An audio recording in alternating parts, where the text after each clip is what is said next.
നമസ്കാരം. Sreenarayana Guru open university degree ക്ലാസ്സിലേക്ക് സ്വാഗതം. നമ്മൾ ഇന്ന് ഡിസ്കസ് ചെയ്യാൻ പോകുന്നത് BA സോഷ്യോളജിയുടെ ഹിസ്റ്ററി ഓഫ് എക്കണോമിക് ഡോക്ട്രിൻ എന്ന പേപ്പറിലെ ഫസ്റ്റ് ബ്ലോക്കിലെ സെക്കൻഡ് യൂണിറ്റ് ആയിട്ടുള്ള ദ മെർക്കന്റൈൽ ഇറ അല്ലെ, മെർക്കന്റൈൽ യുഗം എന്ന് പറഞ്ഞിട്ടുള്ള ഈ ഒരു ചാപ്റ്ററാണ്. അപ്പൊ നമുക്ക് ക്ലാസ്സിലേക്ക് പോവാം. മെർക്കന്റൈൽ അഥവാ ഈ ഒരു വാക്ക് കോയിൻ ചെയ്തിട്ടുള്ളത് ആരാണ്? ഈ ഒരു വാക്കിന്റെ ഉപജ്ഞാതാവ് ആരാന്ന് വെച്ചാൽ നമ്മുടെ ആഡം സ്മിത്ത് ആണ്. ആരാണ്? ആഡം സ്മിത്ത് ആണ്. Adam Smith coined this term mercantile. Okay, then ഈ ഒരു മെർക്കന്റൽ അല്ലെങ്കിൽ മെർക്കന്റലിസം എന്ന് പറഞ്ഞിട്ടുള്ള ഈ ഒരു കാലഘട്ടം നിലനിന്നത് നമ്മുടെ യൂറോപ്പിലായിരുന്നു. 16-ാം നൂറ്റാണ്ട് മുതൽ 18-ാം നൂറ്റാണ്ട് വരെ കാലഘട്ടത്തിൽ യൂറോപ്പിൽ നിലനിന്നിരുന്ന എക്കണോമിക് സിസ്റ്റം അല്ലെങ്കിൽ എക്കണോമിക് പ്രാക്ടീസ് ആണ് എന്ത് എന്ന് പറയുന്നത്? നമ്മുടെ മെർക്കന്റലിസം എന്ന് പറയുന്നത്. ഓക്കെ, അപ്പൊ ഈ ഒരു കാലഘട്ടത്തിൽ മെർക്കന്റലിസം വിഭാഗത്തിൽപ്പെട്ട ആളുകൾ മെയിൻ ആയിട്ട് അവർ വിശ്വസിച്ചിരുന്ന 2-3 പോയിന്റുകളുണ്ട്. അതിൽ ഒന്നാമത് പറയുന്നത് ഗോൾഡിന് അവർ ഭയങ്കരമായിട്ട് ഇമ്പോർട്ടൻസ് കൊടുത്തു. ഓക്കെ, എന്താണ്? ഗോൾഡിന് ഭയങ്കരമായിട്ട് ഇമ്പോർട്ടൻസ് കൊടുത്തു. കാരണം ഒരു രാജ്യത്തിന്റെ കയ്യിൽ ഒരുപാട് ഗോൾഡ് അല്ലെങ്കിൽ വാല്യൂബിൾ മെറ്റീരിയൽസ് ഉണ്ടെങ്കിൽ ആ ഒരു രാജ്യത്തിന് വെൽത്ത് ആണ് എന്നാണ് കൺസിഡർ ചെയ്യുന്നത്. അതുകൊണ്ട് തന്നെ ഗോൾഡ് എത്രത്തോളം ഒരു രാജ്യത്തിന്റെ കൈകളിൽ ഉണ്ടോ അത്രത്തോളം ആ ഒരു രാജ്യത്തിന് പവർ ഉണ്ട് എന്നാണ് ഇവർ വിശ്വസിക്കുന്നത്. അതുകൊണ്ട് തന്നെ ഇവർ കൂടുതൽ ഇമ്പോർട്ടൻസ് കൊടുത്തുള്ളത് എന്തിനാണ്? ഗോൾഡിനാണ്. ഗോൾഡ് അതേപോലെ വാല്യൂബിൾ ആയിട്ടുള്ള മെറ്റീരിയൽസ് ഒരുപാട് ഇമ്പോർട്ടൻസ് കൊടുത്തിട്ടുണ്ട്. ആരെ? നമ്മുടെ മെർക്കന്റലിസം വിഭാഗത്തിൽപ്പെട്ടവർ. ഓക്കെ, ദെൻ പിന്നെ പറയുന്നത് ഇവര് ഇന്റർനാഷണൽ ആയിട്ടുള്ള ട്രേഡ് ലിബറലിസത്തിന് ഇവര് ഇമ്പോർട്ടൻസ് കൊടുത്തിട്ടുണ്ട്. പിന്നീട് വരുന്ന ഒരു മെയിൻ പോയിന്റ് എന്ന് പറയുന്നത് നമ്മുടെ കയറ്റുമതി അല്ലെ, എക്സ്പോർട്ടിന് ഇവർ എന്ത് ചെയ്തു? അവർ പറയുന്നത് മെയിൻ ആയിട്ട് നമ്മൾ കൂടുതൽ എന്ത് ചെയ്യണം? എക്സ്പോർട്ട് ചെയ്യണം. പക്ഷേ നമ്മുടെ ഇമ്പോർട്ട് അഥവാ ഇങ്ങോട്ടുള്ള ഇറക്കുമതി എന്ത് ചെയ്യണം? മാക്സിമം കുറക്കാൻ നോക്കുക. ഇതാണ് മെർക്കന്റലിസം വിഭാഗത്തിൽപ്പെട്ട ആളുകൾ വിശ്വസിക്കുന്നത്. ഓക്കെ, അതായത് കൂടുതൽ നമ്മുടെ എക്സ്പോർട്ട് കൂടി കഴിഞ്ഞാൽ ആ ഒരു രാജ്യത്തിന് എന്ത് ചെയ്യാൻ കഴിയും? മാക്സിമം സെൽഫ് സഫിഷ്യന്റ് ആവാൻ കഴിയും. ഓക്കെ, നല്ല രീതിയിൽ എക്കണോമിക് വളർച്ച ഉണ്ടാകുന്നതാണ് അന്നത്തെ കാലത്ത് ഇവര് വിശ്വസിക്കുന്നത്. പക്ഷെ ഇമ്പോർട്ട് വരുമ്പോൾ എന്താണ്? അവരുടെ നാട്ടിലെ പുറത്തുള്ള രാജ്യക്കാരുടെ പണം എന്ത് ചെയ്യാണ്? നമ്മുടെ അടുത്ത് നിന്നുള്ള കാര്യങ്ങൾ വെൽത്ത് അവര് എടുത്തു കൊണ്ടുപോകും. ഏതിലൂടെ? നമ്മുടെ ഇമ്പോർട്ട് ചെയ്യുന്നതിലൂടെ. ഓക്കെ, അപ്പൊ ആ ഒരു കാര്യം നമ്മുടെ വെൽത്ത് കൊണ്ടുപോകുന്നത് കുറക്കാൻ വേണ്ടിയിട്ടാണ് അവർ ഇമ്പോർട്ടൻസ് അവർ അത്ര ഇമ്പോർട്ടൻസ് കൊടുത്തില്ല. പക്ഷെ എക്സ്പോർട്ടിന് അവർ ഭയങ്കരമായിട്ട് ഇമ്പോർട്ടൻസ് കൊടുത്തു. ഓക്കെ, അപ്പൊ ഒന്നുകൂടെ പറയാം, നമ്മൾ ഡിസ്കസ് ചെയ്തത് മെർക്കന്റലിസം ആണ്. മെർക്കന്റലിസം എന്ന ഈ ഒരു വാക്ക് കോയിൻ ചെയ്തിട്ടുള്ളത് ആരാണ്? ആഡം സ്മിത്ത് ആണ്. ആരാണ്? ആഡം സ്മിത്ത് ആണ്. പിന്നെ പറയുന്നത് ഈ മെർക്കന്റലിസം എന്ന വാക്ക് മലയാളത്തിൽ അതിന്റെ വാക്ക് എന്താ വെച്ചാൽ നമ്മുടെ വ്യാപാരവാദമാണ്. എന്താണ് വ്യാപാരവാദം? ഓക്കെ, അപ്പൊ മെർക്കന്റലിസം വ്യാപാരവാദം. ദെൻ ഇത് കോയിൻ ചെയ്തിട്ടുള്ളത് ആരാണ്? ആഡം സ്മിത്ത് ആണ്. ഓക്കെ, ദെൻ ഈ ഒരു വാക്ക് ഏറ്റവും കൂടുതൽ റിലേറ്റഡ് ആയിട്ടുള്ളത് നമ്മുടെ ട്രേഡുമായി ബന്ധപ്പെട്ടിട്ടാണ്. ഓക്കെ, ഇത് റിലേറ്റഡ് ടു ട്രേഡ് ആണ്. ദെൻ പിന്നെ നമ്മൾ പറഞ്ഞു ഇത് നിലനിന്നത് 16-ാം നൂറ്റാണ്ട് മുതൽ 18-ാം നൂറ്റാണ്ട് വരെ കാലത്തിൽ യൂറോപ്പിൽ നിലനിന്നിരുന്ന എക്കണോമിക് സിസ്റ്റം അല്ലെങ്കിൽ എക്കണോമിക് പ്രാക്ടീസ് ആണ് മെർക്കന്റലിസം എന്ന് പറയുന്നത്. ഓക്കെ, പിന്നെ നെക്സ്റ്റ് നമുക്ക് ഡിസ്കസ് ചെയ്യാനുള്ള പോയിന്റ് ഇതിൽ പറയുന്ന ഒരു കാര്യമുണ്ട്.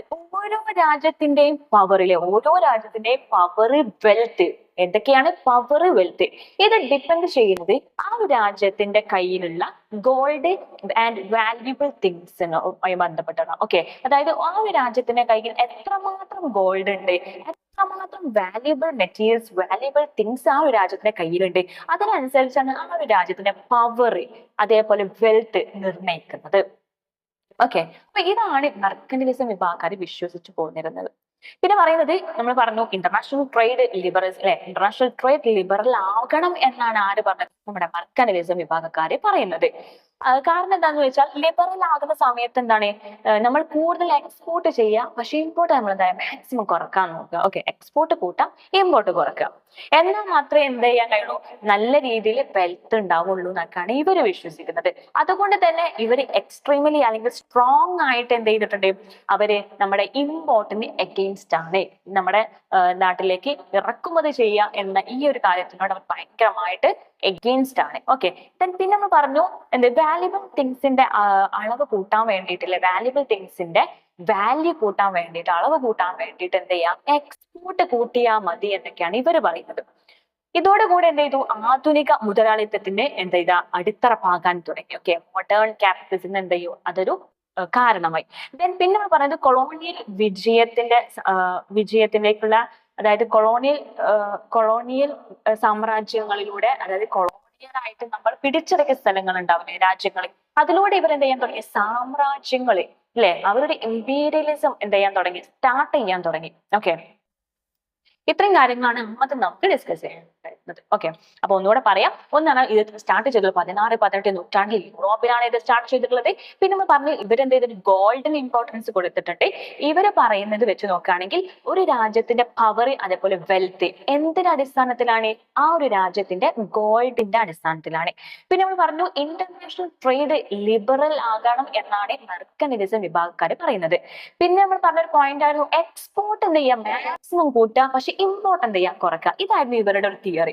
Okay, maximum export, but import എന്തായിരിക്കണം, കുറവായിരിക്കണം. പിന്നെ ഇവരുടെ ഒരു മെയിൻ പോയിന്റ് ഉണ്ട് കേട്ടോ. എങ്ങനെയൊക്കെ അവരുടെ എക്കണോമിക് തിയറി ഉണ്ടെങ്കിലും ഇവര് നമ്മുടെ ഗവൺമെന്റ് ഇന്റർവെൻഷന് ഇമ്പോർട്ടൻസ് കൊടുക്കുന്നുണ്ട്. അതായത് ഗവൺമെന്റ് എന്ത് ചെയ്യണം, ഇടപെടണം എന്ന് പറഞ്ഞിട്ടുള്ള വിഭാഗക്കാരാണ് നമ്മുടെ മെർക്കന്റിലിസത്തിൽ വരുന്നത്. ഓക്കെ, ഇനി ഇതിലെ കുറച്ച് മെയിൻ ആയിട്ടുള്ള ഒരു 2-3 കീ പോയിന്റ്സ് നമുക്ക് പരിചയപ്പെടാം. ഫസ്റ്റ് വരുന്നത് നമ്മുടെ അക്യുമുലേഷൻ ഓഫ് ഗോൾഡ് ആണ്, അതായത് സ്വർണ്ണ ശേഖരണം. ഓക്കെ, സ്വർണ്ണ ശേഖരണം. പിന്നെ വരുന്നത് അതുമായി ബന്ധപ്പെട്ട ഒരു കാര്യമായിട്ട് നമുക്ക് ഡിസ്കസ് ചെയ്യാം. അത് നമുക്കൊരു പോയിന്റ് പറയാം. Okay, first one accumulation of gold അഥവാ സ്വർണ്ണ ശേഖരണം. പിന്നെ പറയുന്നത് വെൽത്ത് ഈ സ്റ്റാറ്റിക് എന്നാണ് പറയുന്നത്. അതായത് സമ്പത്ത് എന്ന് പറയുന്നത് സ്ഥിരമാണ്, അതെന്താണ്, സ്റ്റാറ്റിക് ആണ്. ദെൻ മൂന്നാമത് പറയുന്നത് അവർ ഇമ്പോർട്ടൻസ് കൊടുത്തത് ലാർജ് പോപ്പുലേഷൻ അവർ ഇമ്പോർട്ടൻസ് കൊടുത്തിട്ടുണ്ട്. അതേപോലെ പോസിറ്റീവ് ബാലൻസ് ഓഫ് ട്രേഡ് അല്ലെ, പോസിറ്റീവ് ആയിട്ടുള്ള സന്തുലിതമായിട്ടുള്ള കച്ചവടം അല്ലെ, സന്തുലിതമായിട്ടുള്ള വ്യാപാരം. പിന്നെ അവർ ഇമ്പോർട്ടൻസ് കൊടുത്തത് കോളനിയുമായി ബന്ധപ്പെട്ടുള്ള ആശ്രയത്വം. ഓക്കെ, അപ്പൊ ഈ ഒരു 4-5 പോയിന്റ് ആണ് നമ്മുടെ കീവേഡ് ആയിട്ട് നമ്മുടെ മെർക്കന്റിലിസത്തിൽ വരുന്നത്. ഒന്നാമത് എന്താണ്, നമ്മുടെ ഗോൾഡിന്റെ ശേഖരണം അല്ലെ, സ്വർണ്ണ ശേഖരണം. പിന്നെ നമ്മൾ പറഞ്ഞു സമ്പത്ത് എന്തായിരിക്കണം, സ്ഥിരമായിരിക്കണം എന്ന് പറഞ്ഞു.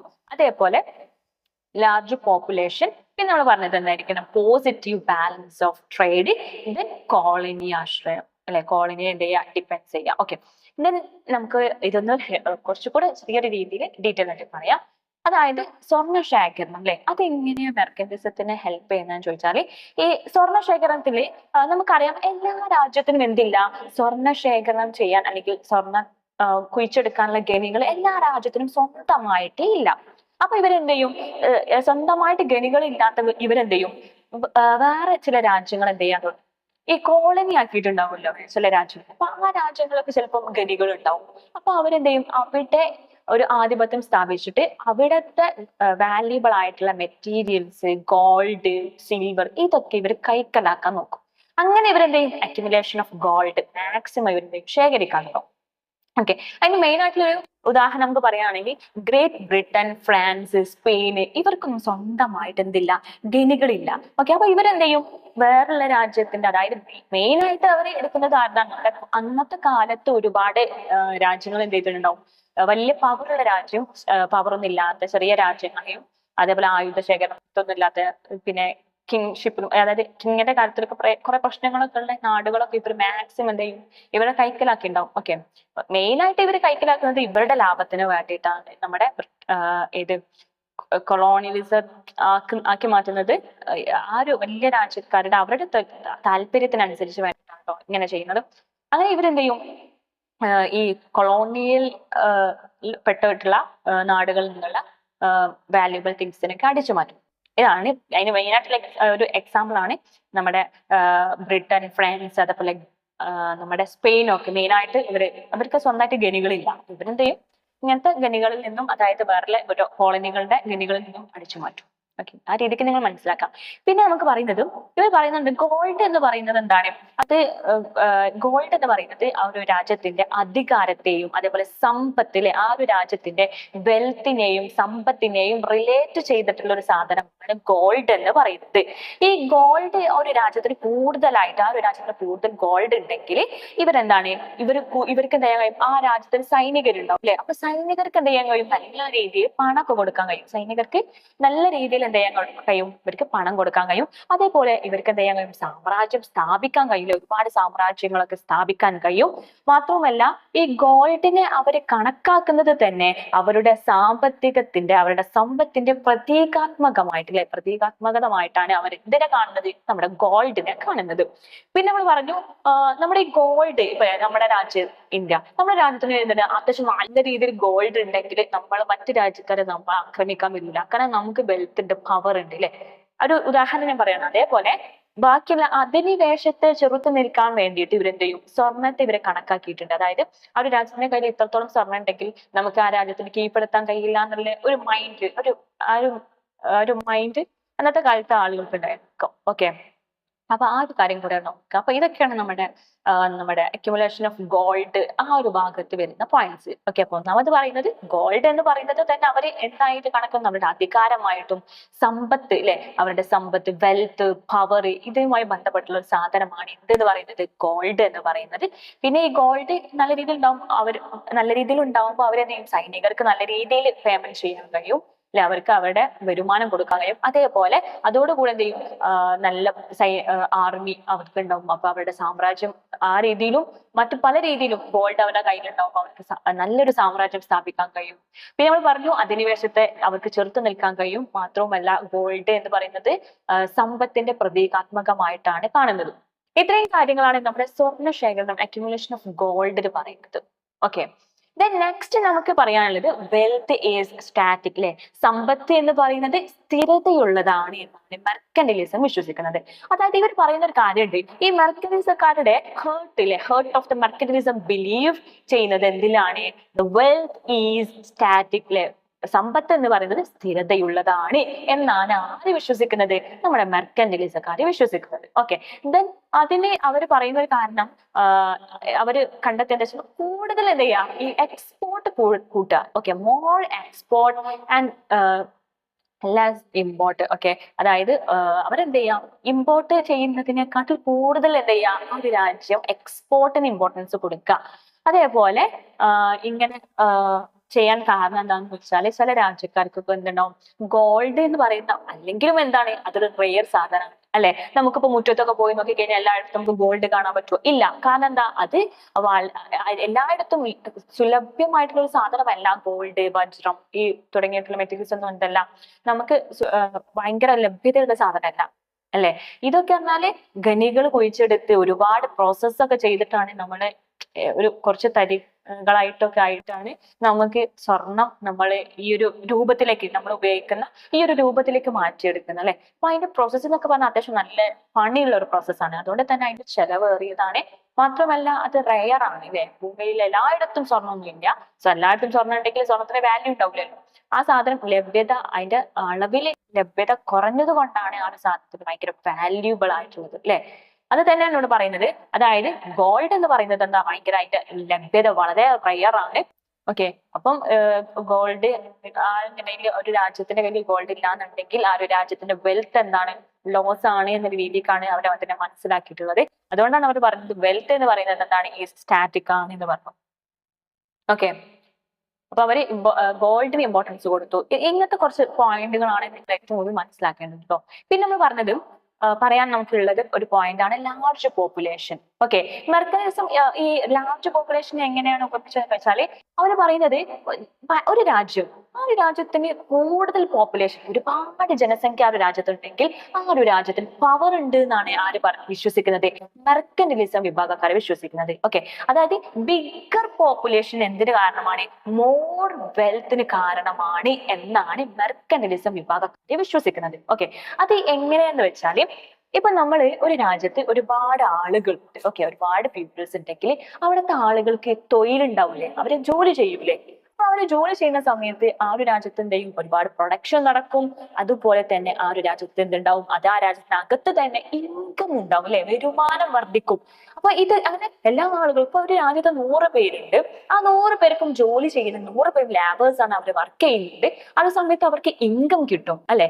ആ ഇൻകം കിട്ടുമ്പോൾ അത് ആ ഒരു രാജ്യത്തിന്റെ എക്കണോമിക് ആക്ടിവിറ്റീസ് അവിടെ നല്ല രീതിയിൽ നടക്കുന്നുണ്ട്, അവിടെ എക്കണോമിക് ഡെവലപ്മെന്റ് വരും. ഓക്കെ, അപ്പൊ ഇതുകൊണ്ടാണ് പറയുന്നത് പോപ്പുലേഷൻ എന്തിന് കാരണമാണ്, മോർ വെൽത്തിന്, ഒരു രാജ്യത്തിന്റെ മോർ വെൽത്തിന് കാരണമാണ് എന്നൊക്കെയാണ് നമ്മുടെ മെർക്കന്റിലിസം വിഭാഗക്കാരെ വിശ്വസിക്കുന്നത്. ഓക്കെ, മാത്രമല്ല ഒരുപാട് ആളുകൾ ഉണ്ടാവുമ്പം ആ രാജ്യത്ത് എന്തുണ്ടാവും, ഒരുപാട് തൊഴിലാളികൾ ഉണ്ടാവും. തൊഴിലാളികൾ ഒരുപാട് ഉണ്ടാവുമ്പോൾ, അതായത് മനുഷ്യന്മാർ ജീവിക്കുമ്പോൾ നമുക്ക് എന്തായാലും ഭക്ഷണം, വസ്ത്രം ഇതൊക്കെ വേണം, അല്ലെ. അതുകൊണ്ട് അവിടെ എന്തുണ്ടാവും, മാർക്കറ്റ് ഉണ്ടാവും, അല്ലെ. പിന്നെ മാർക്കറ്റും കാര്യം ഇതൊക്കെ ഉണ്ടാവുന്ന സമയത്ത് ആ ഒരു രാജ്യത്തിനെ ഭരിക്കാനും നിയന്ത്രിക്കാനും ഒക്കെ എന്തുണ്ടാവും, ഒരു ആർമി വേണം, അല്ലെ, സൈന്യം വേണം. ആ ഒരു രാജ്യത്തിനെ പുറത്തുള്ള അധിനിവേശത്തിൽ നിന്നും തടയാൻ വേണ്ടി ആർമി വേണം, അല്ലെ. അപ്പൊ ഈ ഒരു കാര്യങ്ങളൊക്കെ ഇപ്പൊ നമ്മുടെ കൂടുതൽ ലാർജ് പോപ്പുലേഷൻ ഉണ്ടാകുന്ന സമയത്ത് ഈ ഒരു കാര്യങ്ങളൊക്കെ അവിടെ എന്തായിരിക്കും, ഈസി ആയിട്ട് നല്ല രീതിയിൽ അവിടെ നടന്നു പോകും എന്നാണ് മെർക്കന്റിലിസം വിഭാഗക്കാര് പറയുന്നത്.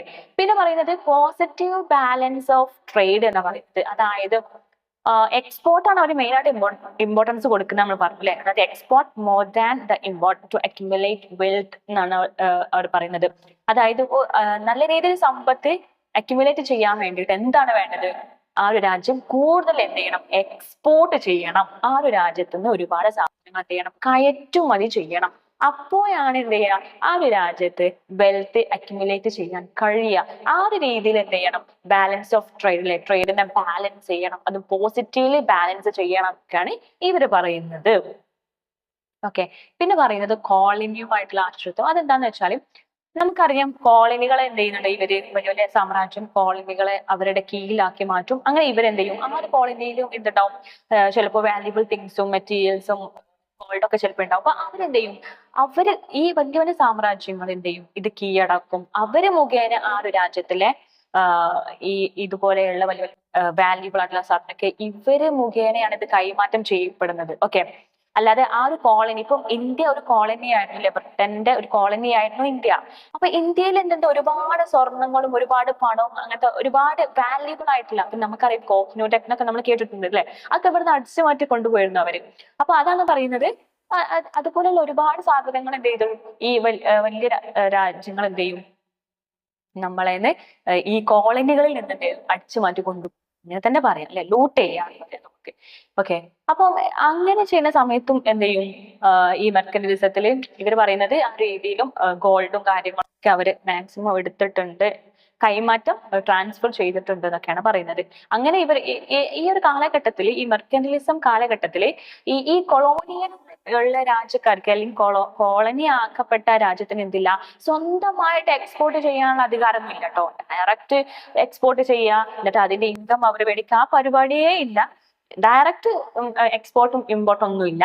അതൊക്കെ ആര് മുഖേനയാണ്, അവരെ ഭരിക്കുന്ന ഒരു രാജ്യം ഉണ്ടാവില്ലേ. ഇപ്പം ഇന്ത്യയെ സംബന്ധിച്ച് ഇന്ത്യ എന്ന കോളനി ആയിരുന്നു അന്നത്തെ കാലത്ത് ബ്രിട്ടീഷുകാർ ഭരിക്കുന്ന കാലഘട്ടത്തിൽ. ആ ഒരു കാലഘട്ടത്തിൽ ബ്രിട്ടന്റെ കയ്യിലാണ് നമ്മുടെ എക്സ്പോർട്ടും ഇമ്പോർട്ടും ഒക്കെ. ഓക്കെ, അല്ലാതെ നമ്മുടെ ഇന്ത്യക്ക് സ്വന്തമായിട്ട് എക്സ്പോർട്ട് ഇമ്പോർട്ടും ചെയ്യാൻ പറ്റാത്തൊരവസ്ഥയായിരുന്നു. അതാണ് നമ്മൾ പറയുന്നത്, ആശ്രയിക്കുന്നത് കോളനിയെ ആശ്രയിക്കും, അവര് ആശ്രയിക്കും വലിയ സാമ്രാജ്യങ്ങളെ എന്ത് ചെയ്യും, നമ്മുടെ ഈ കോളനികളെ ആശ്രയിക്കും. ഗോൾഡിന് വേണ്ടിയിട്ടും വാല്യൂബിൾ തിങ്സിന് വേണ്ടിയിട്ടും നമ്മുടെ അസംസ്കൃത വസ്തുക്കൾ, അല്ലെ, അഥവാ റോ മെറ്റീരിയൽസിനൊക്കെ വേണ്ടിയിട്ട് അവരെന്ത് ചെയ്യും, നമ്മളെ, അതായത് കോളനികൾ അവരെ ഡിപ്പെൻഡ് ചെയ്യും. അങ്ങനെയൊക്കെയാണ് ഈ ഒരു ഭാഗത്ത് നമുക്ക് ഡിസ്കസ് ചെയ്യാനുള്ളത്. പിന്നെ പിന്നീട് നമുക്ക് വരുന്ന ഒരു പോയിന്റ് എന്ന് പറയുന്നത് നമ്മുടെ മെർക്കന്റലിസത്തിന്റെ കുറച്ചൊരു എക്സാമ്പിൾ, അല്ലെ. അത് മെർക്കന്റലിസം നമ്മൾ പറഞ്ഞു, അത് 16 മുതൽ 18 നൂറ്റാണ്ട് കാലത്ത് യൂറോപ്പിൽ നടന്നിട്ടുള്ള നമ്മുടെ ഒരു എക്കണോമിക് സിസ്റ്റമാണ് മെർക്കന്റലിസം എന്ന് പറഞ്ഞു. ആ ഒരു കാലഘട്ടത്തിന്റെ ഇമ്പോർട്ടൻസ് പറഞ്ഞത് എന്തൊക്കെയായിരുന്നു, സ്വർണത്തിന് അവർ ഇമ്പോർട്ടൻസ് കൊടുത്തു, അല്ലെ. അതേപോലെ എക്സ്പോർട്ടിന് ഇമ്പോർട്ടൻസ് കൊടുത്തു. പിന്നെ ട്രേഡ് ഇന്റർനാഷണൽ ട്രേഡ് ലിബറലിസത്തിന് അവർ ഇമ്പോർട്ടൻസ് കൊടുത്തു. ഇങ്ങനത്തെ കുറച്ച് പോയിന്റ്സ് ആണ് നമ്മൾ പറഞ്ഞത്. അപ്പോ നമ്മൾ പറഞ്ഞിട്ടുള്ളത് മെർക്കന്റലിസത്തിന്റെ 3 എക്സാമ്പിൾ നമ്മൾ പറഞ്ഞു, അല്ലെ. അത് ഒന്നുകൂടെ നമുക്ക് പറയാം. ഒന്ന് പറഞ്ഞത് ബ്രിട്ടീഷ് നാവിഗേഷൻ ആക്ട്, 1651 വന്നിട്ടുള്ള ബ്രിട്ടീഷ് നാവിഗേഷൻ ആക്ട് ആണ്. രണ്ടാമത് നമുക്ക് പറയാനുള്ളത് നമ്മുടെ കോൾബർട്ടിസം എന്ന് പറഞ്ഞിട്ടുള്ള ഒരു ആക്ടും, ദെൻ ഈസ്റ്റ് ഇന്ത്യ കമ്പനി, അല്ലെ. ഈ ഒരു 3 കാര്യങ്ങളാണ് നമ്മുടെ മെർക്കന്റലിസത്തിന് ഉദാഹരണങ്ങൾ. ഓക്കെ, ദെൻ അടുത്തതായിട്ട് നമുക്ക് ഡിസ്കസ് ചെയ്യാനുള്ളത് മെർക്കന്റലിസത്തിന്റെ ആവിർഭാവത്തിന് കാരണമായിട്ടുള്ള അല്ലെ, ഈ മെർക്കന്റലിസം വരാൻ കാരണമായിട്ടുള്ള ചില ഫാക്ടേഴ്സ് ഉണ്ടാവും അല്ലെ, അതാണ് ഇനി നമുക്ക് പറയാനുള്ളത്. ഫാക്ടേഴ്സ് എന്ന് പറയുന്ന സമയത്ത് തന്നെ മെയിനായിട്ട് നമ്മൾ ഓർക്കേണ്ട ഫാക്ടേഴ്സ് നമ്മുടെ എക്കണോമിക് ഫാക്ടേഴ്സ് ഉണ്ടാവും അല്ലെ, അതേപോലെ political factors, religious factors, cultural factors, അതേപോലെ ടെക്നോളജിക്കൽ ഫാക്ടേഴ്സ്. ഇത്രയും ഇമ്പോർട്ടന്റ് ആയിട്ടുള്ള ഫാക്ടേഴ്സ് ആണ് ഇനി നമുക്ക് ഡിസ്കസ് ചെയ്യാനുണ്ട്. ഫസ്റ്റ് വൺ എന്തായിരുന്നു? എക്കണോമിക് ഫാക്ടേഴ്സ് അല്ലെ. എക്കണോമിക് ഫാക്ടേഴ്സിന്റെ കാര്യത്തിൽ പറയുന്ന സമയത്ത് മെയിൻ ആയിട്ട് നമ്മൾ ഓർക്കേണ്ടത് ഈ കാലഘട്ടത്തിൽ ശരിക്ക് അഗ്രികൾച്ചറിന് അവര് ഭയങ്കര ഇമ്പോർട്ടൻസ് കൊടുത്തിരുന്നു. ഈ അഗ്രികൾച്ചർ എന്ത് ചെയ്യാൻ തുടങ്ങി പിന്നീട് അത് ഷിഫ്റ്റ് ടു ഇൻഡസ്ട്രിയൽ വ്യവസായിക രീതിയിൽ കൃഷി വരാൻ തുടങ്ങി. പിന്നെ വരുന്നത് trade become the super important അല്ലെ. ട്രേഡിന് അവർ എന്ത് ചെയ്യാൻ തുടങ്ങി, നമ്മൾ കൃഷിക്ക് ഇമ്പോർട്ടൻസ് ഉണ്ടെങ്കിലും ട്രേഡിന് അവർ കുറച്ചുകൂടെ കൂടുതൽ ഇമ്പോർട്ടൻസ് കൊടുക്കാൻ തുടങ്ങി. പിന്നെ വരുന്നത് അഗ്രികൾച്ചർ എന്ത് ചെയ്യാൻ തുടങ്ങി, വ്യവസായിക പ്രാധാന്യം കൊടുക്കാൻ തുടങ്ങി. പിന്നെ വരുന്ന ഒരു പോയിന്റ് ആണ് ട്രേഡ് എന്ത് ചെയ്യാൻ തുടങ്ങി. നമ്മൾ നേരത്തെ പറഞ്ഞ പോലെ it is super important and it become very important in mercantilist era അല്ലെ. ആ ഒരു കാലഘട്ടത്ത് നമ്മുടെ ട്രേഡിന് ഭയങ്കരമായിട്ട് അവര് ഒരു ഫോക്കസ് അല്ലെങ്കിൽ ഇമ്പോർട്ടൻസ് അവർ കൊടുക്കാൻ തുടങ്ങി. ഇതാണ് നമ്മുടെ എക്കണോമിക് ഫാക്ടേഴ്സിൽ വരുന്നത്. ഒന്നുകൂടെ പറയാം. ഒന്നാമത് അഗ്രികൾച്ചർ എന്ത് ചെയ്യാൻ തുടങ്ങി, ഷിഫ്റ്റ് ടു ഇൻഡസ്ട്രിയൽ, അഥവാ നമ്മുടെ കൃഷിയുടെ പ്രാധാന്യം ഇൻഡസ്ട്രിയൽ രീതിയിൽ അതിന്റെ പ്രാധാന്യം കൂടി. പിന്നെ നമ്മൾ പറഞ്ഞിട്ടുള്ള ഒരു പോയിന്റ് ആയിരുന്നു നമ്മുടെ ട്രേഡ് അല്ലെ. ട്രേഡിനാണ് അവര് അഗ്രികൾച്ചറിനെക്കാട്ടിലും ഇമ്പോർട്ടൻസ് കൊടുത്തുള്ളത്. Trade become more important and super important, very important. ആ രീതിയിലൊക്കെ നിങ്ങൾക്ക് എഴുതാം. Okay, it is very most ആയിട്ട് മാറി ആ ഒരു കാലഘട്ടത്തിൽ. അതാണ് നമ്മുടെ എക്കണോമിക് ഫാക്ടേഴ്സിൽ വരുന്നത്. ദെൻ നെക്സ്റ്റ് നമുക്ക് പറയാനുള്ളത് പൊളിറ്റിക്കൽ ഫാക്ടേഴ്സ് ആണ്. ഈ പൊളിറ്റിക്കൽ ഫാക്ടേഴ്സ് എന്ന് പറയുന്നത് മെയിൻ ആയിട്ട് വരുന്നത് നമ്മുടെ നാഷണലിസം ആണ്.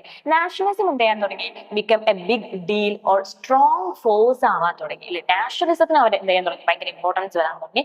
അതോടുകൂടി എന്ത് ചെയ്തു, ഈ ഫ്യൂഡലിസം അല്ലെ, ഫ്യൂഡലിസം എന്നത് അവസാനിക്കാൻ തുടങ്ങി. ഈ ഫ്യൂഡലിസം ഇൻഡ് ആവാൻ തുടങ്ങി.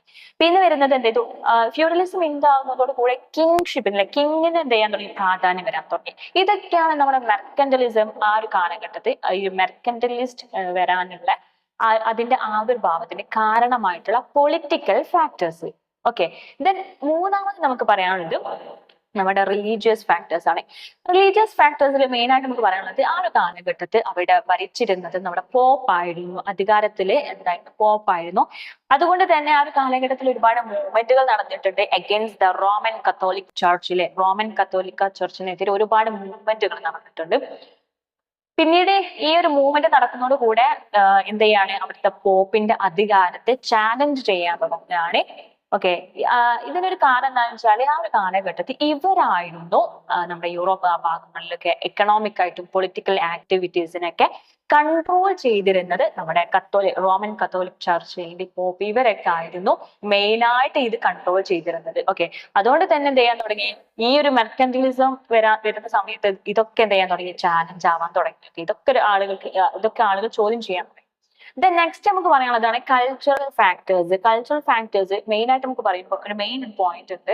എന്താണെന്ന് വെച്ചാൽ നമ്മുടെ ഈ യൂറോപ്പിൽ കൾച്ചറൽ ഫാക്ടേഴ്സിൽ കൾച്ചറലി തന്നെ യൂറോപ്പ് എന്താ തുടങ്ങി, ഭയങ്കരമായിട്ട് ചേഞ്ചസ് യൂറോപ്പിൽ വരാൻ തുടങ്ങി. ഷാർപ്പ് ചേഞ്ച് എന്നാണ് പറയുന്നത്. ഭയങ്കരമായിട്ട് ചേഞ്ച് നമ്മുടെ യൂറോപ്പിൽ വരാൻ തുടങ്ങി.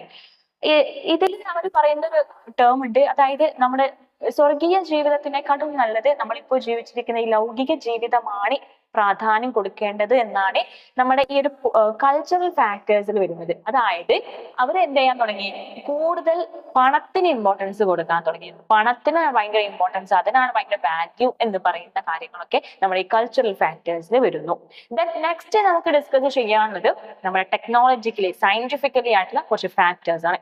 അതിൽ മെയിനായിട്ട് ഈ ഒരു കാലഘട്ടത്തിൽ കോമ്പസ്, അതുപോലെ അച്ചടിയന്ത്രം, കോമ്പസ്, അച്ചടിയന്ത്രം, ഇതിന്റെയൊക്കെ കണ്ടെത്തലുകളായിരുന്നു. കോമ്പസ് കണ്ടെത്തിയതോട് കൂടെ എന്ത് ചെയ്യാൻ തുടങ്ങി, നാവിഗേഷൻ ഒക്കെ ഭയങ്കരമായിട്ട് എളുപ്പമാകാൻ തുടങ്ങി.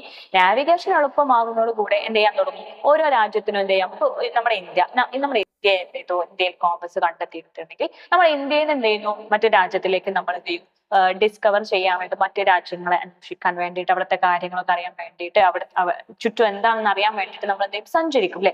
അതുപോലെ ഈ നാവിഗേഷൻ നമ്മുടെ കോമ്പസ് കണ്ടെത്തിയതോടുകൂടെ നാവിഗേഷൻ ഭയങ്കരമായിട്ട് വരാൻ തുടങ്ങി. ആളുകൾ മറ്റുള്ള രാജ്യങ്ങളെ കണ്ടെത്താൻ തുടങ്ങി, ഒരുപാട് രാജ്യങ്ങളെ വിസിറ്റ് ചെയ്യാൻ തുടങ്ങി. വിസിറ്റ് ചെയ്യുന്നതോടുകൂടെ ആ ഒരു രാജ്യത്തെ നാണയങ്ങൾ, അവിടുത്തെ ട്രേഡ് തുടങ്ങിയ എല്ലാ കാര്യങ്ങളെ കുറിച്ച് നമുക്ക് ഇൻഫർമേഷൻ കിട്ടാൻ തുടങ്ങി അല്ലെ. അതാണ് പറയുന്നത് നാവിഗേഷൻ എളുപ്പമായി. അതേപോലെ പുതിയ പുതിയ നാണയങ്ങളൊക്കെ കണ്ടെത്താൻ തുടങ്ങി. പിന്നെ പുതിയ രാജ്യങ്ങളെ കണ്ടെത്താൻ തുടങ്ങി. നമ്മൾ രാജ്യങ്ങൾ കണ്ടെത്തുമ്പോൾ തന്നെ നമുക്ക് അറിയാം അല്ലെ, ഇപ്പൊ നമ്മുടെ രാജ്യത്തേക്ക് വരുമ്പോൾ നമ്മുടെ രാജ്യത്തിലെ പ്രൊഡക്ട്സുകളൊക്കെ നമ്മുടെ ഈ ബ്രിട്ടീഷുകാർക്ക് കാണാൻ കഴിഞ്ഞിട്ടുണ്ട് അല്ലെ. അതുപോലെ തന്നെ എന്താണ്, എല്ലാ രാജ്യത്തും നമ്മൾ ഇതേപോലെ നാവിഗേഷൻ ചെയ്യുന്ന സമയത്ത് നമ്മൾ ആ രാജ്യത്തെ പ്രൊഡക്ട്സുകൾ നമ്മൾ കാണാൻ തുടങ്ങും. അതേപോലെ ആ ഒരു ഉൽപാദനത്തിന് എന്ത് ചെയ്യാൻ തുടങ്ങി. പിന്നീട് ആളുകൾ ഒരു തുറന്ന വിപണിയായിട്ട്, ഒരു മാർക്കറ്റ് എന്ന രീതിയിലൊക്കെ ഈ ഒരു നാവിഗേഷൻ, അതായത് കോമ്പസ് കണ്ടെത്തിയതിന്റെ ഹെൽപ്പ് ചെയ്യുന്നുണ്ട്. ഇത്തരം കാര്യങ്ങളാണ് ഈ ഒരു ഭാഗത്ത് വരുന്നത്. പിന്നെ നമ്മൾ പറഞ്ഞു അച്ചടി യന്ത്രത്തിന്റെ കാര്യത്തിൽ പറഞ്ഞാൽ, അച്ചടി യന്ത്രം കണ്ടെത്തുന്നതോട് കൂടെ എന്ത് ചെയ്യാൻ തുടങ്ങി, ഒരുപാട് ഇൻഫർമേഷനുകൾ, പുതിയ പുതിയ ആശയങ്ങൾ, അറിവുകൾ, ഇതൊക്കെ എന്ത് ചെയ്യാൻ തുടങ്ങി, ഡെവലപ്പ് ആവാൻ തുടങ്ങി. ഓക്കെ, അപ്പൊ ഇത്രയും കാര്യങ്ങളാണ് ഈ ഒരു ഭാഗത്ത് നമുക്ക് വരുന്നത്. നമുക്ക് ഒന്നുകൂടി ഇത് ജസ്റ്റ് ഒന്ന് റിവൈസ് ചെയ്യാം. ഇതിൽ പറയുന്നത്, നമ്മൾ ഇത്രയും നേരം പറഞ്ഞു, മെർക്കന്റിലിസം എന്ന് പറയുന്നത് അവരുടെ ബേസ്, അവരുടെ അടിസ്ഥാന ലക്ഷ്യം എന്ന് പറയുന്നത് ഒരു രാജ്യത്തെ ശക്തമാക്കുക എന്നതാണ്. ഓക്കെ, എന്താണ് ഒരു രാജ്യത്തെ ശക്തമാക്കുക എന്നാണ് മെർക്കന്റിലിസം പറയുന്നത്. അതുകൊണ്ട് തന്നെ ഇവർ കൂടുതൽ ഗോൾഡിന് ഭയങ്കരമായിട്ട് ഇവർ ഇമ്പോർട്ടൻസ് നൽകി. കാരണം എന്താണെന്ന് വെച്ചാൽ ഈ ഗോൾഡ് എന്താണ്, ഭയങ്കര ഈട് നിൽക്കുന്ന ഒരു സാധനമാണല്ലോ ഗോൾഡ്. മാത്രമല്ല ഇതെന്നും സ്വീകാര്യതയുള്ളതാണ്. അതുകൊണ്ട് തന്നെ അവർ കൂടുതൽ ഇമ്പോർട്ടൻസ് കൊടുത്തത് ഗോൾഡിനായിരുന്നു. പിന്നെ പറയുന്ന പിന്നീട് അവർ ഇമ്പോർട്ടൻസ് കൊടുത്തത് ഇറക്കുമതിനെക്കാട്ടിലും നല്ലത് എന്താണ്, കയറ്റുമതി ചെയ്യാന്നതാണ്. അതുകൊണ്ട് തന്നെ അവർ മാക്സിമം കയറ്റുമതി ചെയ്യുക, ഇറക്കുമതി കുറക്കുക. ഇതായിരുന്നു അവരുടെ മുദ്രാവാക്യം അല്ലെ. അവരുടെ ഒരു തിയറി തന്നെ അതായിരുന്നു, ഇറക്കുമതി എന്ത് ചെയ്യാ വേണ്ട, ഇറക്കുമതി മാക്സിമം കുറക്കുക, പക്ഷെ നമ്മുടെ രാജ്യത്ത് നിന്ന് എന്ത് ചെയ്യണം, കയറ്റുമതി ഉണ്ടായിരിക്കണം എന്നാണ് മെർക്കന്റിലിസം വിഭാഗക്കാർ പറയുന്നത്.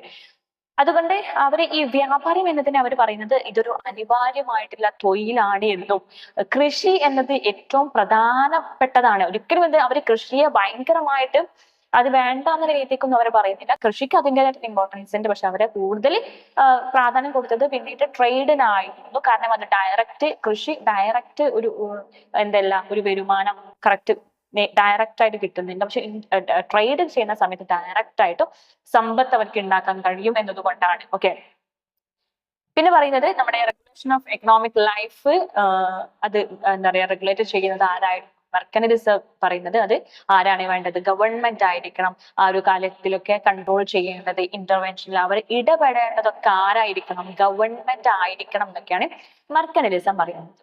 ഓക്കെ, അപ്പൊ ഇത്രയും കാര്യമാണ് നമുക്ക് ഈ ഒരു ഭാഗത്ത്, അതായത് മെർക്കന്റിലിസം എന്താന്ന് നമ്മൾ പറഞ്ഞു, അതിന്റെ മെയിൻ ആയിട്ടുള്ള കീ പോയിന്റ്സ് പറഞ്ഞു. പിന്നെ നമ്മൾ ഡിസ്കസ് ചെയ്തത് അതിന്റെ ഫാക്ടേഴ്സ് ആയിരുന്നു. ഓക്കെ, ഇനി നമുക്ക് ഡിസ്കസ് ചെയ്യാനുള്ളത് അതിന്റെ ക്യാരക്ടറിസ്റ്റിക്സ് ആണ്. അതിൽ മെയിൻ ആയിട്ട് കുറച്ച് അധികം പോയിന്റ്സ് നിങ്ങളുടെ ബുക്കിലുണ്ട്. മെയിൻ ആയിട്ട് നമുക്ക് നോക്കുകയാണെങ്കിൽ സമ്പത്തിനെ കുറിച്ച് പറയുന്നുണ്ട്, വിദേശ വ്യാപാരം, അതേപോലെ വാണിജ്യം, അതിന്റെ വ്യവസായം, ഇൻട്രസ്റ്റ്, ടാക്സ്, ഇങ്ങനത്തെ കുറച്ച് കാര്യങ്ങളൊക്കെ ഉണ്ട്. അപ്പൊ നമുക്ക് ചെറുതായിട്ട് അതിനെ ഒന്ന് ഡിസ്കസ് ചെയ്യാം. ഫസ്റ്റ് പറയുന്നത് സമ്പത്തിനെ കുറിച്ചാണ് അല്ലെ. മെർക്കന്റിലിസം ഈ സമ്പത്തിനെ കുറിച്ച് അവരുടെ ഒരു കാഴ്ചപ്പാട് എന്താണെന്ന് വെച്ചാൽ, രാജ്യത്തെ ശക്തമാക്കാൻ എന്ത് വേണം, സമ്പത്ത് വേണം അല്ലെ. വെൽത്ത് എന്താണ്, പവർ ആണ് എന്നാണ് ആര് പറയുന്നത്, മെർക്കന്റിലിസം പറയുന്നത്. അതുകൊണ്ട് തന്നെ എന്താണ് ഈ ഒരു സമ്പത്ത്, വെൽത്തും അതേപോലെ അധികാരത്തിന്റെയും അടിസ്ഥാനം, വെൽത്തിന്റെയും അതേപോലെ പവറിന്റെയും അടിസ്ഥാനം, ബേസ് എന്ന് പറയുന്നത് എന്താണ്, ഗോൾഡ് ആണ്. ഓക്കെ, സമ്പത്തിന്റെയും അധികാരത്തിന്റെയും അടിസ്ഥാനം ഗോൾഡ് ആണ്. പിന്നെ അവരുടെ ഒരു തിയറി അല്ലെങ്കിൽ അവരുടെ ഒരു മുദ്രാവാക്യം പറഞ്ഞാൽ കൂടുതൽ സ്വർണം അല്ലെ, മോർ ഗോൾഡ്, അതേപോലെ മോർ വെൽത്ത്, കൂടുതൽ സമ്പത്ത്, കൂടുതൽ ഗോൾഡ്, അതോടെ കൂടുതൽ പവർ വരും അല്ലെ, മോർ പവർ. ഇതാണ് അവരുടെ തിയറി വരുന്നത്. ഇത്രയും കാര്യമാണ് സമ്പത്തിന്റെ കാര്യത്തിൽ. അതായത് സമ്പത്ത് എന്ന് പറയുമ്പോൾ തന്നെ നിങ്ങൾ ഓർക്കുക, ഗോൾഡിനെ ഓർക്കുക, കയറ്റുമതിനെ ഓർക്കുക. ഓക്കെ, ഈ 2 പോയിന്റ് ആണ് മെയിൻ ആയിട്ട് വരുന്നത്. ദെൻ രണ്ടാമത് നമുക്ക് ഡിസ്കസ് ചെയ്യാനുള്ളത് വിദേശ വ്യാപാരമാണ്. വിദേശ വ്യാപാരത്തിന്റെ കാര്യത്തിൽ എങ്ങനെയാണെന്ന് വെച്ചാൽ, നമുക്കറിയാം എക്സ്പോർട്ട് ഇമ്പോർട്ട് ഒക്കെ വരുന്ന സമയത്ത് നമ്മുടെ മറ്റുള്ള രാജ്യത്തിലേക്ക് നമ്മുടെ സാധനങ്ങൾ കൊടുക്കുമ്പോഴും വാങ്ങുമ്പോഴൊക്കെ എന്ത് ചെയ്യുന്നുണ്ട്, നമ്മുടെ ഈ ഫോറിൻ നാണയങ്ങളില് മറ്റുള്ള രാജ്യക്കാരുടെ പണം നമ്മുടെ കൈകളിൽ എത്തുന്നുണ്ട്. അതുപോലെ സ്വർണം, വെള്ളി, ഇതൊക്കെ എന്ത് ചെയ്യുന്നുണ്ട്, ട്രാൻസ്ഫർ ചെയ്യുന്നുണ്ട്. അപ്പം ഈ സ്വർണം, വെള്ളിയൊക്കെ ലഭിക്കാൻ ഉള്ള ഏക ഉറവിടം, അതായത് ചില രാജ്യത്തിന് സ്വന്തമായിട്ട് ഖനികളൊന്നും ഉണ്ടാവില്ല. അപ്പൊ അവർക്ക് സ്വർണ്ണൊക്കെ വേണം. അപ്പൊ അവരെന്ത് ചെയ്യും, ഇതേപോലെ വേറെ രാജ്യക്കാരോട് ട്രേഡ് നടത്തും. ആ സമയത്ത് ഇവർക്ക് ഗോൾഡ് കിട്ടും. അപ്പൊ അവരൊക്കെ സംബന്ധിച്ച് ആകെ ഈ ഗോൾഡും സിൽവറും ഒക്കെ കിട്ടാനുള്ള ഏക മാർഗം എന്ന് പറയുന്നത് വിദേശ വ്യാപാരമാണ്. ഓക്കെ, അപ്പൊ വലിയ അളവിൽ എന്ത് ചെയ്യും, അവര് വിലയേറിയിട്ടുള്ള ലോഹങ്ങളൊക്കെ അവർക്ക് ഇതിലൂടെ കിട്ടാൻ കഴിയും. മാത്രമല്ല ഇതിന് തോമസ് മൂർ എന്ന് പറഞ്ഞിട്ടുള്ള ഒരാള്, അദ്ദേഹം ഇതിനെ കുറിച്ച് പറയുന്നത് വിദേശ വ്യാപാരം എന്ത് ചെയ്യണം, പ്രോത്സാഹിപ്പിക്കപ്പെടണം എന്നാണ്, എൻകറേജ് ചെയ്യണം എന്നാണ് ആര് പറഞ്ഞത്, ഇദ്ദേഹം പറയുന്നത്. മാത്രമല്ല കയറ്റുമതിയുടെ മൂല്യം എന്തായിരിക്കണം, ഇറക്കുമതിയേക്കാളും കൂടുതലായിരിക്കണം.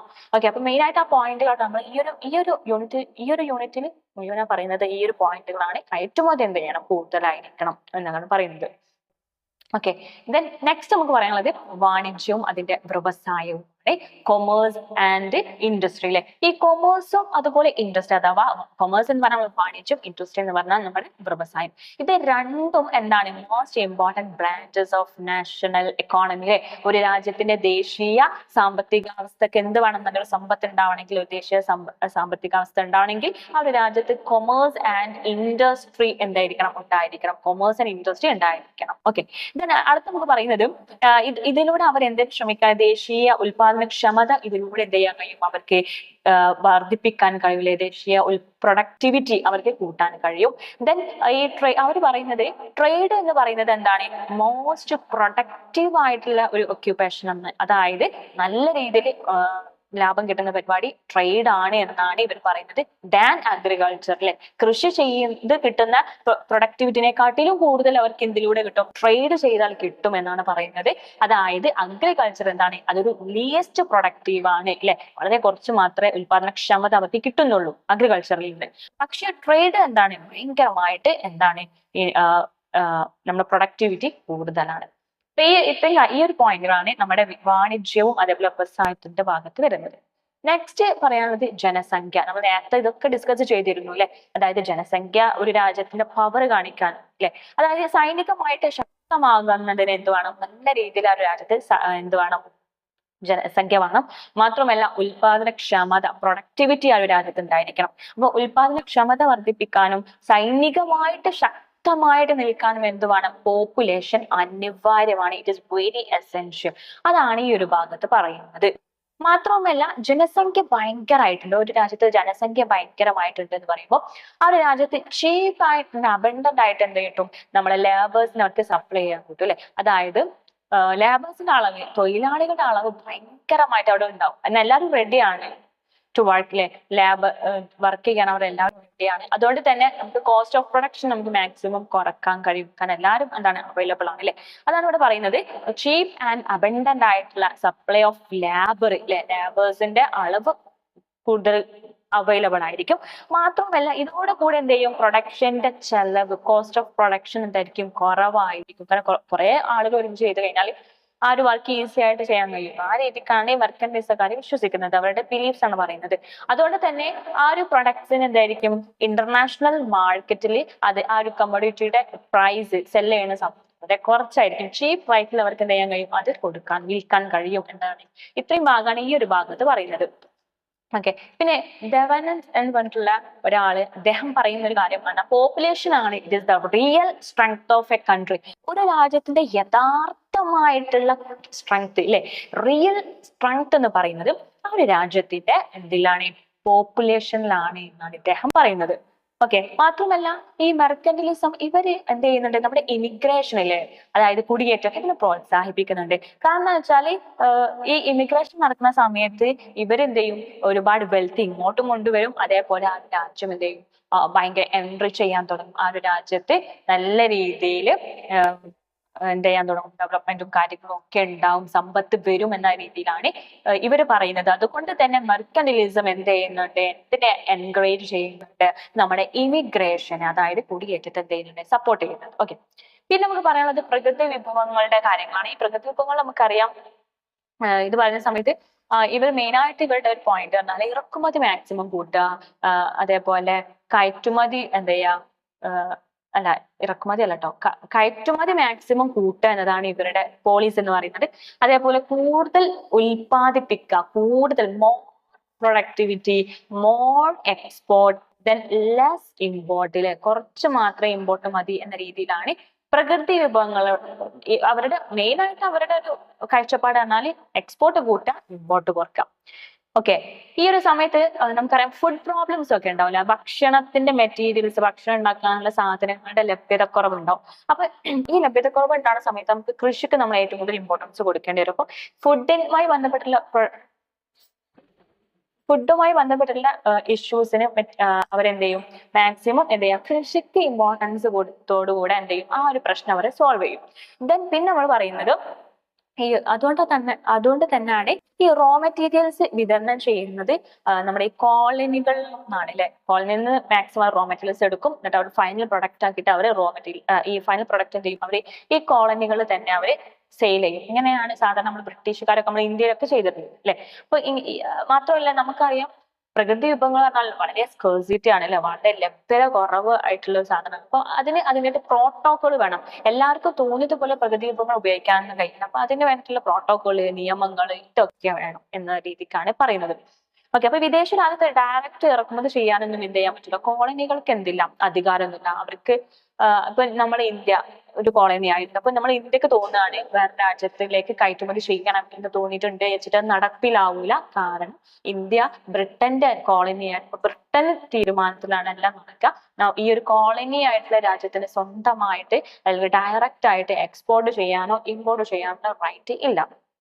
ഓക്കെ, പക്ഷെ ഈ ഒരു മാതൃരാജ്യത്തിന് അവരുടെ സാധനങ്ങൾ, അവരുടെ പ്രൊഡക്ട്സ് ആകെ എക്സ്പോർട്ട് ചെയ്യാൻ ആ ഒരു മാതൃരാജ്യത്തിന് മാത്രമേ എന്തുണ്ടായിരുന്നുള്ളൂ, അവകാശമുള്ളൂ. ആ ഒരു രാജ്യത്തേക്ക് മാത്രമേ എക്സ്പോർട്ടും ഇമ്പോർട്ടും ചെയ്യാൻ പറ്റുള്ളൂ. ബാക്കി രാജ്യത്തേക്കൊന്നും എന്ത് ചെയ്യാൻ പറ്റൂല, അവർക്ക് എക്സ്പോർട്ടോ ഇമ്പോർട്ടോ ചെയ്യാനുള്ള റൈറ്റ്സ് ഇല്ല.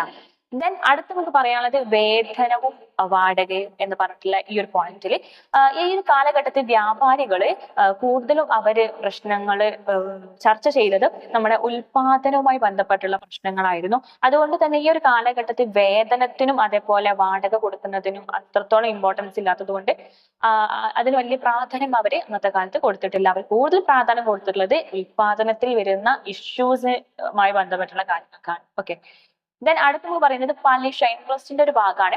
അതായത് ഈ ഒരു കാര്യത്തിൽ നമ്മുടെ എഴുത്തുകാരും അതേപോലെ നമ്മുടെ കച്ചവടക്കാരുടെയും അഭിപ്രായങ്ങൾ ഭയങ്കര വ്യത്യസ്തമാണ്. റൈറ്റേഴ്സ് ആയിട്ടുള്ള, അതായത് എഴുത്തുകാരുടെ അഭിപ്രായത്തിൽ മെയിൻ ആയിട്ട് ഒരാളുണ്ട്, സർ തോമസ് മാൻ പറഞ്ഞിട്ടുള്ള ഒരാൾ. അദ്ദേഹം ഫേവർ ചെയ്യുന്നത് ലോൺ എടുക്കാൻ അദ്ദേഹം നല്ല രീതിയിൽ ഫേവർ ചെയ്യുന്നുണ്ട്. കാരണം അദ്ദേഹം പറയുന്നത് പാവപ്പെട്ട ആളുകൾക്ക് വായ്പകൾ കൊടുക്കുന്ന സമയത്ത് അതെന്ത് ചെയ്യും, ഈ പാവപ്പെട്ട ആളുകളെ ഹെൽപ്പ് ചെയ്യും. അതേപോലെ യങ് ആയിട്ടുള്ള കച്ചവടക്കാരെയും ഇത് ഹെൽപ്പ് ചെയ്യും. അതോടുകൂടെ എംപ്ലോയ്മെന്റ് നമ്മുടെ രാജ്യത്ത് കൂടും. മാത്രവുമല്ല സേവിങ്സ് ഓഫ് വിഡോസിലെ വിധവകളുടെ സേവിങ്സ് ഒക്കെ കൂടുമെന്ന രീതിയിലുള്ള ഒരു കാഴ്ചപ്പാടാണ് ഇവർക്കുള്ളത്. ഓക്കെ, ദെൻ ഇവർ പറയുന്ന ഒരു കാര്യമുണ്ട്. അതായത് ഒരു രാജ്യത്തിന്റെ റേറ്റ് ഓഫ് ഇൻട്രസ്റ്റ്, ആ രാജ്യത്തിന്റെ പലിശ എന്ന് പറയുന്നത് ആ ഒരു രാജ്യത്തിന്റെ ഇൻഡസ്ട്രിയൽ കണ്ടീഷൻ അഥവാ വ്യവസായിക അവസ്ഥക്ക് അനുസരിച്ചാണ് ആ ഒരു രാജ്യത്തിന്റെ പലിശ കൂടുതലാണോ കുറവാണോ എന്നൊക്കെ നമ്മൾ കൺസിഡർ ചെയ്യുക. ആ ഒരു രാജ്യത്തിന്റെ അവസ്ഥക്ക് അനുസരിച്ചാണ്. ഓക്കെ, ദെൻ അടുത്ത് പറയുന്നത് ടാക്സിന്റെ കാര്യമാണ്. മെർക്കനൈസത്തിലെ ടാക്സ് എന്ന് പറയുന്നത് ഇവര് എന്താ പറയാ ഫേവർ ചെയ്തിട്ടുള്ളത് മൾട്ടിപ്പിൾ ടാക്സ് സിസ്റ്റത്തിനാണ്. ഓക്കെ, ഇവര് ഇമ്പോർട്ടൻസ് കൊടുത്തുള്ളത് മൾട്ടിപ്പിൾ ടാക്സ് സിസ്റ്റത്തിനാണ് ഇവർ ഇമ്പോർട്ടൻസ് കൊടുത്തുള്ളത്. ദെൻ നെക്സ്റ്റ് നമുക്ക് പറയാനുള്ളത് വാല്യൂ ഓഫ് തിയറി എന്നൊരു ഭാഗമാണ്. ഈ ഒരു വാല്യൂ ഓഫ് തിയറിന്റെ ഒരു ഭാഗത്ത് ഇവര് എന്താ സബ്ജക്റ്റീവ് ആയിട്ടും ഒബ്ജക്റ്റീവ് ആയിട്ടുള്ള അപ്രോച്ചുകൾ അവർക്ക് ഉണ്ട്. മെയിൻ ആയിട്ട് ഇത് പറയുന്നത് നമ്മുടെ മെർക്കന്റലിസ്റ്റ് ആയിട്ടുള്ള ഈ ഒരു കാലഘട്ടത്തിൽ ഈ ഒരു മെർക്കന്റലിസ്റ്റ് കാലഘട്ടം അവസാനിക്കുന്ന ഒരു സമയത്താണ് നമ്മുടെ ഈ മാർക്കറ്റ് വാല്യൂവിനൊക്കെ അവര് റെക്കഗ്നൈസ് തിരിച്ചറിയുന്നത്, അവർ ഇമ്പോർട്ടൻസ് കൊടുക്കുന്നത്. ഓക്കെ, മാത്രമല്ല ഇവരുടെ വാല്യൂ, അതായത് ഇവരുടെ ഒരു സാധനത്തിന്റെ വാല്യൂ അവർ കൺസിഡർ ചെയ്യുന്നത് ഡിഫറെന്റ് പ്രൈസിലാണ്, വ്യത്യസ്ത വിലയിലാണ് ഓരോ സാധനത്തിന്റെ വാല്യൂ ഇവർ കൺസിഡർ ചെയ്യുന്നത്. മാത്രമല്ല നമ്മൾ നേരത്തെ പറഞ്ഞതുപോലെ സാധനങ്ങൾ എന്തായിരിക്കും, സ്കേഴ്സിറ്റി ഉള്ളതായിരിക്കും. സോ സ്കേഴ്സിറ്റി ഉള്ള സാധനത്തിന് എന്തായിരിക്കും വാല്യൂ ഓഫ് കമ്മോഡിറ്റി, സ്കേഴ്സിറ്റിക്ക് അനുസരിച്ചായിരിക്കും അതിന്റെ വാല്യൂ നിർണ്ണയിക്കുന്നത്. ഓക്കെ, അപ്പോൾ ഇനി നമുക്ക് ഡിസ്കസ് ചെയ്യാനുള്ളത് ഫാക്ടേഴ്സ് ഓഫ് പ്രൊഡക്ഷൻ ആണ്. ഫാക്ടേഴ്സ് ഓഫ് പ്രൊഡക്ഷനിൽ 3 ഇമ്പോർട്ടൻറ്റ് ഫാക്ടേഴ്സ് നമ്മൾ പറയുന്നുണ്ട്. First one land, labour, then capital. Okay, land, labour, capital. ഇതിൽ വില്യം പെറ്റി എന്ന് പറഞ്ഞിട്ടുള്ള ഒരു വ്യക്തി അദ്ദേഹം പറയുന്നത് ലാബർ എന്ന് പറയുന്നത് is the father and the active principle of the wealth as land in the mother എന്നാണ്. അതായത് ലാബർ വർക്ക് ചെയ്യുന്ന ആൾ എന്നത് ഫാദറും അതേപോലെ ലാൻഡ് എന്ന് പറയുന്നത് മദറുമാണ് എന്നാണ് ആര് പറയുന്നത്, നമ്മുടെ വില്യം പെറ്റി നമ്മുടെ ഈ ഫാക്ടേഴ്സ് ഓഫ് പ്രൊഡക്ഷനെ കുറിച്ച് ഒരു ഒരു ഒരു എന്താ പറയാ അഭിപ്രായം പറഞ്ഞിട്ടുണ്ട്. ദെൻ പിന്നെ ഇതിൽ പറയുന്നത് ഭക്ഷ്യോൽപാദനം വർദ്ധിപ്പിക്കാൻ വേണ്ടിയിട്ടും അല്ലെ ഫുഡ് പ്രൊഡക്ഷൻ എന്ത് ചെയ്യാ വർദ്ധിപ്പിക്കാൻ വേണ്ടിയിട്ടും അതേപോലെ സെൽഫ് സഫിഷ്യന്റ് ആക്കാൻ വേണ്ടിയിട്ടും ഇറക്കുമതി നിർത്തലാക്കാൻ വേണ്ടിയിട്ട് ഇവരെന്ത് ചെയ്തു, മാക്സിമം നമ്മൾ നമ്മളെ നാട്ടിൽ തന്നെ പ്രൊഡക്ഷൻ ചെയ്യുക എന്ന രീതിയിൽ ഈ വേസ്റ്റ് ലാൻഡ് ഉണ്ടാവും, അതായത് പായാക്കിയ പായ്ഭൂമികൾ ഉണ്ടാവും, അതായത് കൃഷിയൊന്നും ചെയ്യാതെ തരിശായി കിടക്കുന്ന ഭൂമി. ഈ ഭൂമി എന്ത് ചെയ്യാ മാക്സിമം യൂട്ടിലൈസ് ചെയ്തിട്ട് എന്ത് ചെയ്യാ കൾട്ടിവേഷൻ നടത്തുക എന്ന രീതിയിലാണ് ഈ ഒരു ഫാക്ടേഴ്സ് ഓഫ് പ്രൊഡക്ഷൻ ഇവര് കണക്കാക്കുന്നത്.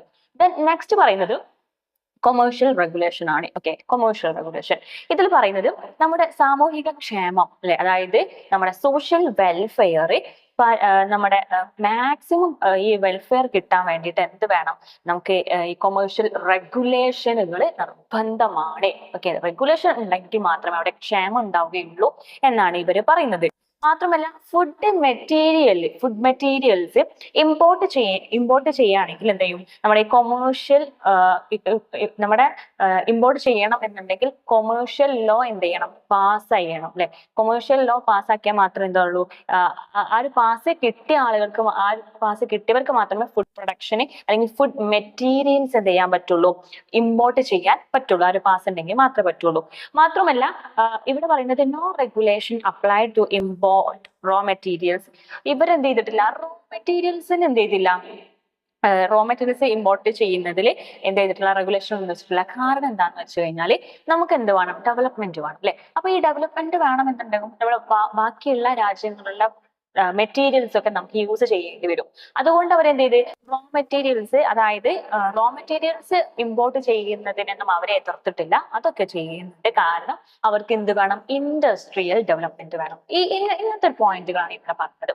പിന്നെ ഇതിലിരുന്ന അടുത്തൊരു പോയിന്റ് എന്ന് പറയുന്നത് നമ്മുടെ റോൾ ഓഫ് സ്റ്റേറ്റ് ആണ്. അതായത് നമുക്കറിയാം സമൂഹത്തിൽ സൊസൈറ്റിയിൽ ഒരു പ്രോബ്ലം വന്നു കഴിഞ്ഞാൽ ആ ഒരു പ്രോബ്ലത്തിനെ സോൾവ് ചെയ്യാൻ എന്ത് വേണം, ഒരു രാഷ്ട്രം വേണം.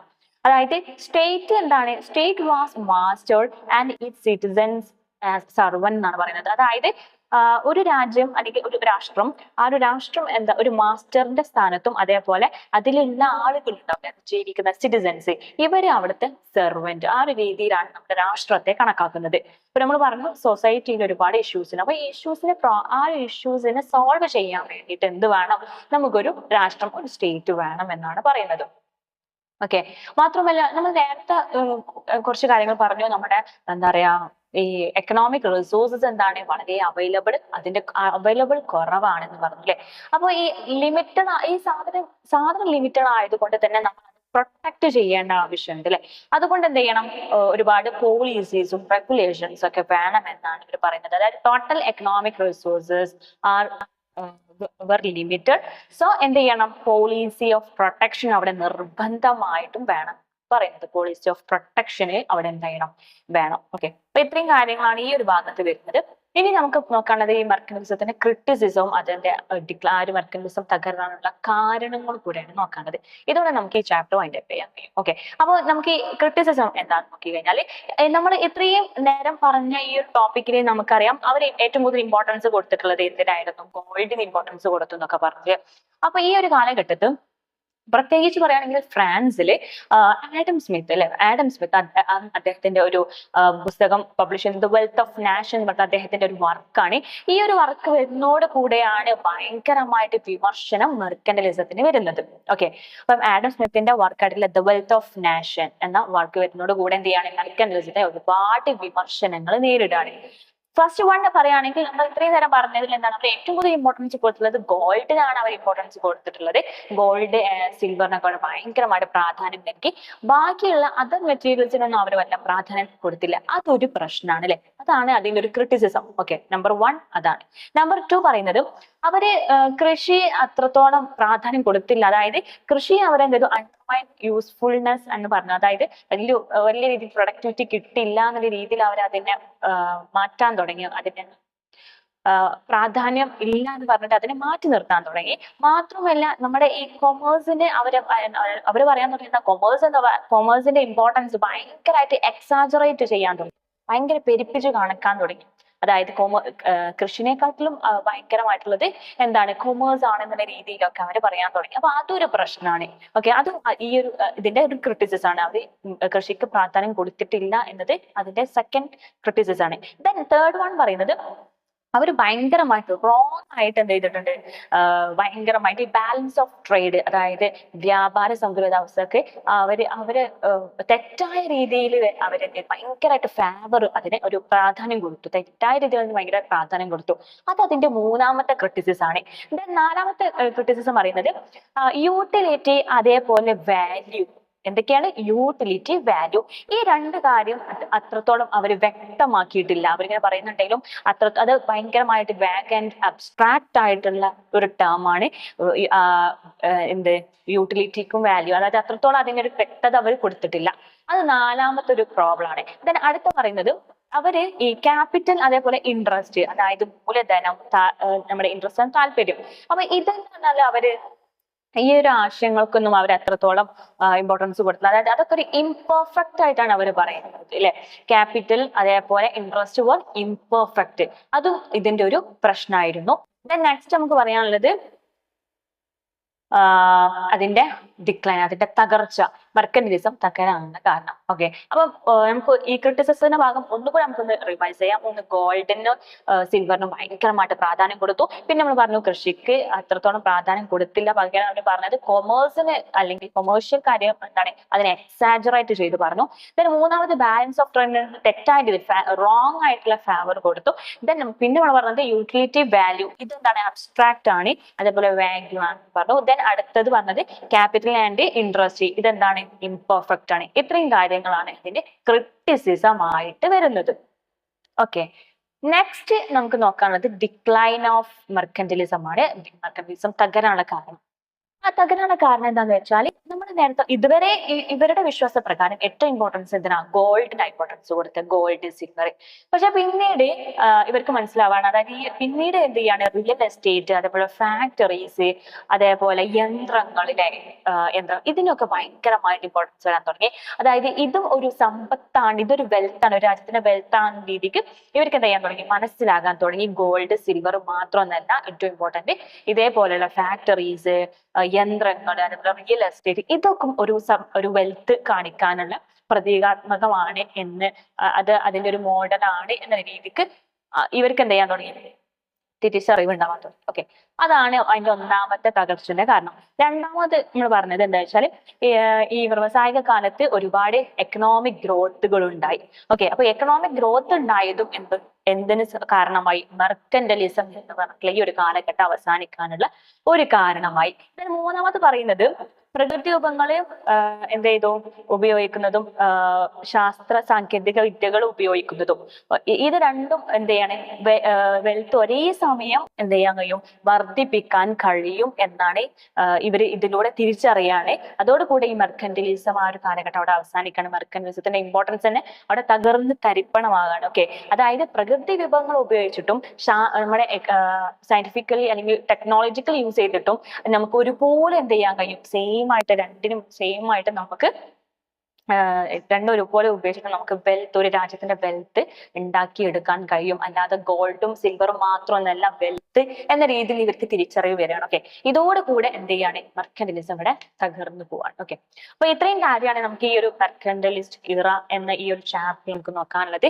മെയിൻ ആയിട്ട് നിങ്ങൾ നോക്കേണ്ടത് എന്താണ്, ഇവർ ഇമ്പോർട്ടൻസ് കൊടുത്തത് ഗോൾഡ് ആൻഡ് സിൽവർ ഇതുപോലുള്ള വാല്യുബിൾ തിങ്സിനാണ്. പിന്നെ നമ്മൾ പറഞ്ഞു കൃഷിയൊക്കെ ജസ്റ്റ് ഒന്ന് മാറ്റി നിർത്തിയിട്ട് അവർ ട്രേഡിന് ഇമ്പോർട്ടൻസ് കൊടുക്കാൻ തുടങ്ങി. ഓക്കെ, പിന്നെ അവർ മെയിൻ ആയിട്ടുള്ള അവരുടെ മുദ്രാവാക്യം പറഞ്ഞാൽ എന്താ, എക്സ്പോർട്ട് മാക്സിമം കൂട്ടുക, മോർ എക്സ്പോർട്ട് അല്ലെ.